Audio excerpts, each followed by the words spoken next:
In my talk about the attitude of mind of meditation, and in my talk about the practice of mindfulness, I mention the fact that we sit down in meditation, or we're trying to stay in our practice of mindfulness, trying to stay in the present moment, keep our attention in the present moment, and that this is actually not always very easy to do. Sometimes it comes easily. Sometimes, much of the time, it may not. Sometimes it may be very difficult indeed. I use a term that my own teacher used when she talked about being hijacked by our thoughts, hijacked by our feelings, by our emotions. I'd like to talk a little bit more about this phenomenon and about certain points in Buddhist teaching that it illuminates. Let's think for a moment about what I'm doing when I'm sitting in meditation. I've got my position right, I've got my balance, I've taken a couple deep breaths, I relax into it. Now I'm upright and I'm relaxed. I'm sitting there. I'm present. I'm fully present here. Then sometimes, not infrequently with some of us, myself included here, 5 minutes later, 7 minutes later, 10 minutes later, it's like wake up. Where have I been? Where have I been? My body's here. I wanted to stay present. Where have I gone to in that 5 minutes, or that 7 minutes, or that 10 minutes, that 1 minute, that 10 seconds? Where did I go? Well, I got hijacked by a thought. I got hijacked by a feeling. Maybe I was worrying about something. Maybe I was hungry and I was thinking about the dinner I'm going to have tonight. Maybe someone did something that upset me and I'm stewing about it. Maybe I'm angry, maybe I'm afraid.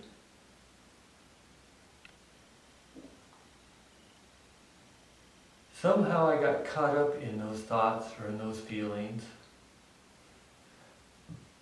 and I wandered off. And as it were, in my mind, while my body was here, my mind left its sitting place. What is that? What is that? Well, here's another phenomenon. What if I sit down and I get my position and try to relax into it, and all of a sudden, boom, big wall of fear, say. Anxiety, agitation. Maybe it's just really hard to sit still. Maybe I start out sitting still and after a few minutes, boom, it hits. Well, I don't like that. That's painful.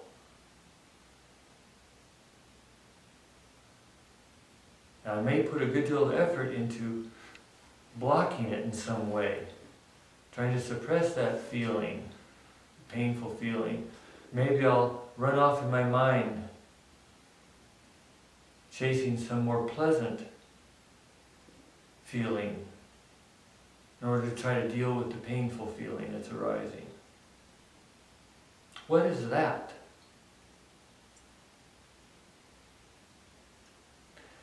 What is it that I'm doing there?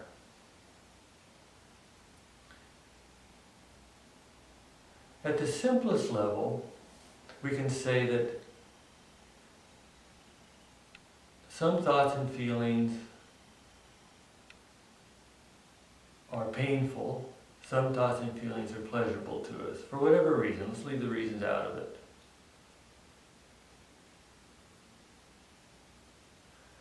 We can say that we tend to like certain thoughts and feelings, we tend to dislike other thoughts and feelings.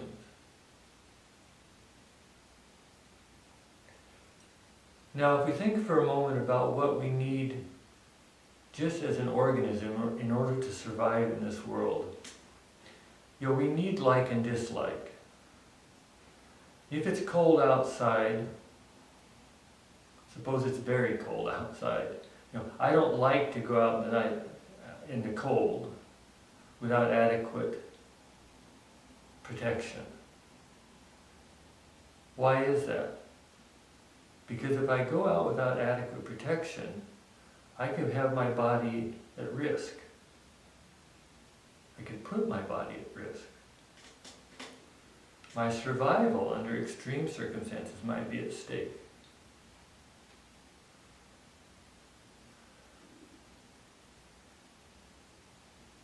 So I dislike a painful level of cold, and I like the comfort of not being painfully cold. I dislike a painful level of heat or warmth, and I like a comfortable level of coolness when it's hot out. Certain things I dislike to eat, certain things I like to eat.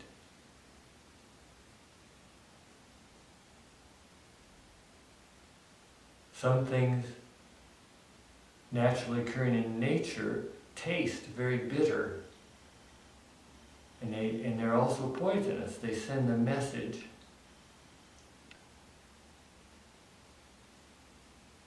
to animals and humans: don't eat me, I'm poisonous. They send it with a bitter taste.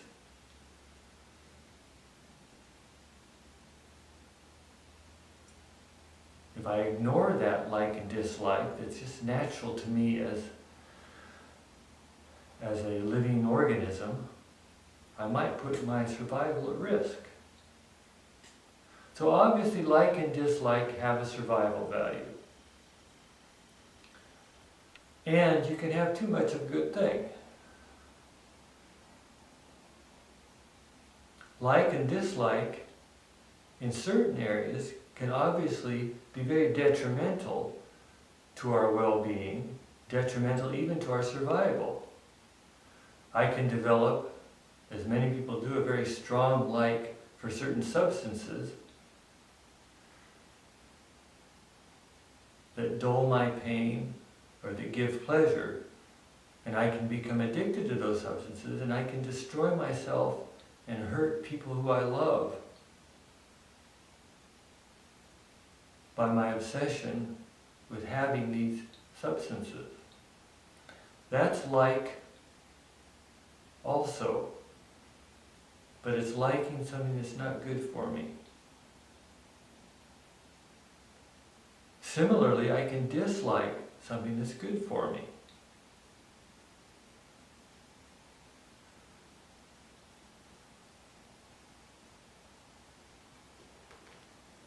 I could dislike foods that are actually very helpful to me. I can dislike the assistance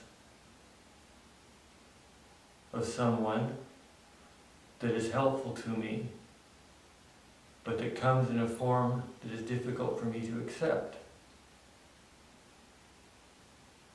Students often find this in their relationships with teachers.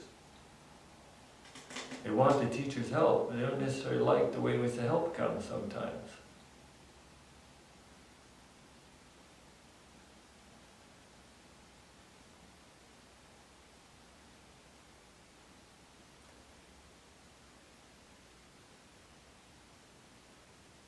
When I unreflectively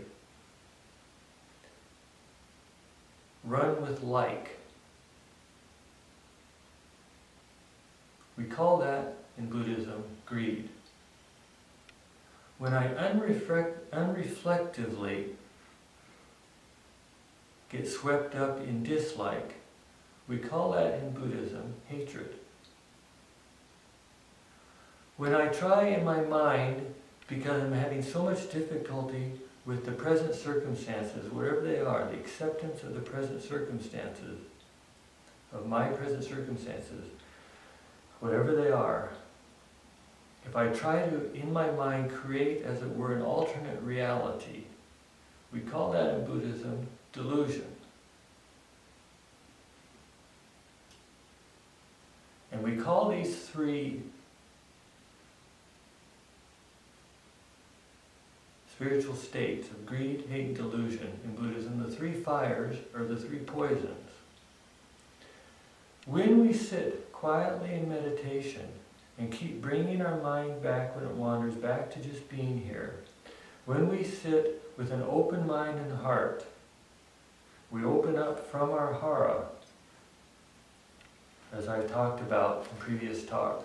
We open up from our hara, embracing that which is arising in the present moment. When we do that, we are working on hatred.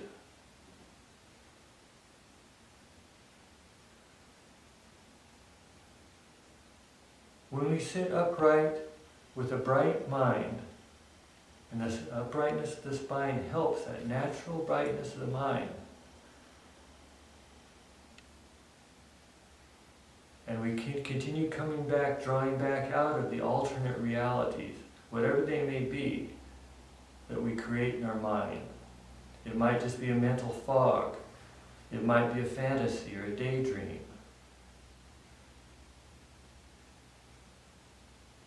Whatever is alternate reality, mental reality we're creating, when we draw back, come back to center, to just being present, we're working on delusion. We are using this wonderful meditation to do something about ourselves at the very root of the problem of human suffering.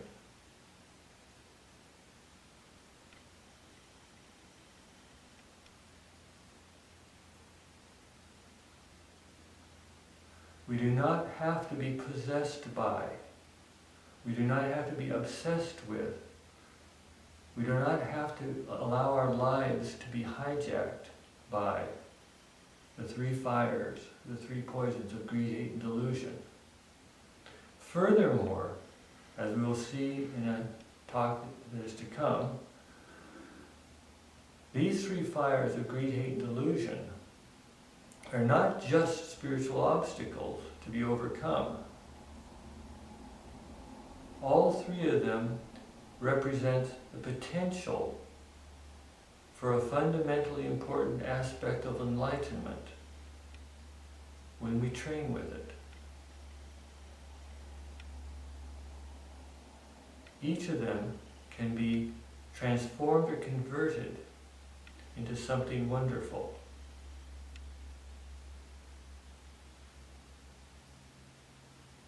The fundamental thing that we're doing when we sit in meditation, we're practicing all acceptance.